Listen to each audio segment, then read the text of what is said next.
In today's video, we are going to answer the question of why do we choke in pressure situations such as auditions or performances? And by the end of the video, you will have one powerful and time-tested strategy to help you prevent yourself from choking in those pressure situations. The first reason why we choke is because we overthink our performance.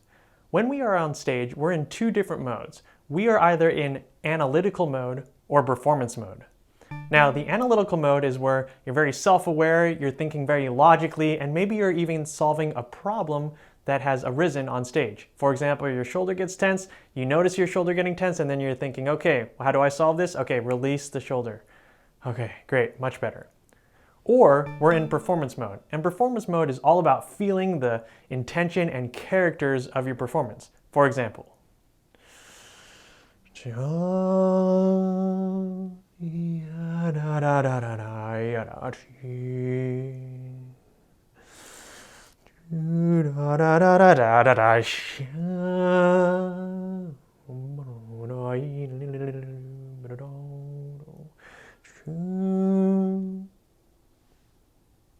all right, you get the point. So my question to you is, which one would you rather be in? Would you rather be in the analytical mode where you're thinking very rationally and logically, or would you rather be in performance mode where you're just kind of feeling the performance?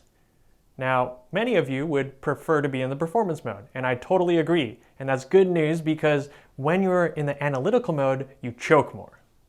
Now, there is one caveat, and that is whenever I have a very technically difficult passage coming up, I like to actually go into analytical mode right before. I like to check my posture, scan my body for tension, release that tension, and at least increase the chances that I'll hit that technical passage with more accuracy. So another question to you is, where in your performance do you want to be in analytical mode, and where in your performance do you want to be in performance mode? The second reason why we choke is because we are not prepared enough. Now, that's a very general statement, but let's get specific.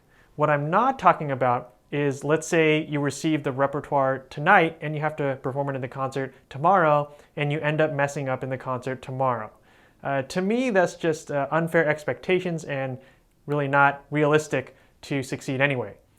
However, if you have a target audition or target performance a couple months out and you actually get your repertoire up to a very high level in the practice room, but then when it gets on stage, it flops, well, that's choking. And that's what I'm talking about. And if this is what's happening to you, you have to ask yourself, what in my preparation system do I need to change or add?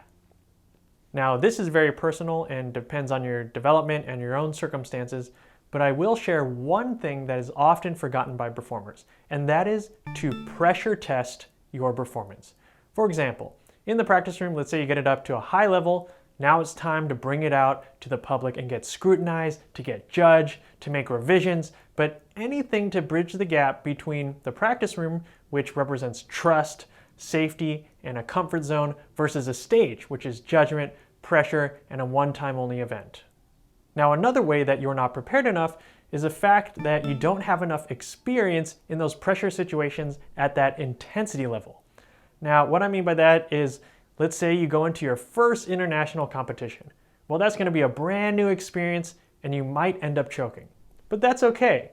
Do what the best performers do. They choke and then they learn from it. So every time you fail, just learn from it. And eventually, what the best performers know how to do is they know how to prevent themselves from choking, or they know how to respond to if they're actually currently choking. And we'll get to that strategy by the end of the video. Now, another big reason why you choke is because you get distracted. Now, there's lots of different types of distractions. For example, a baby starts crying, a cell phone goes off, the other performers on stage make a mistake and throw the whole performance off, leaving the whole group to think, I don't know what's coming next, but I sure love live performances. Or maybe a tragedy happens or relationship struggles happen and that creeps into affecting the quality of your performance, so you choke. Now, another distraction, which is probably the biggest one, is your inner and outer dialogue. For example, inner dialogue is like, okay, Corey, I can't do this. I'm going to make that memory mistake again. There's too many good people here. I'm not going to win this competition.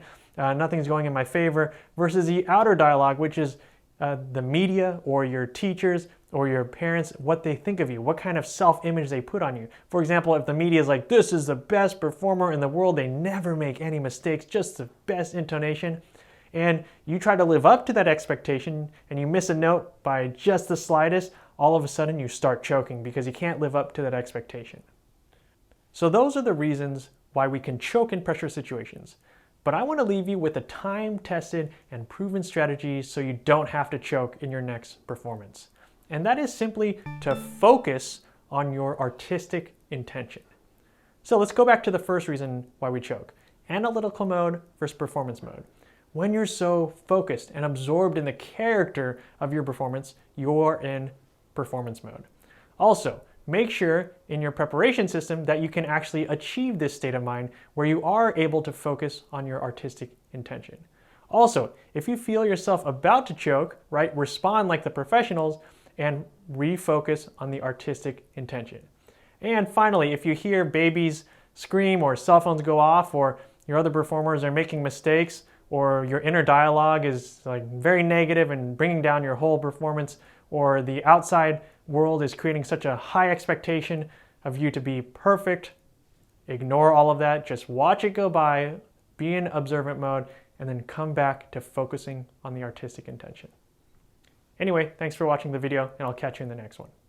If you have any questions, please comment below.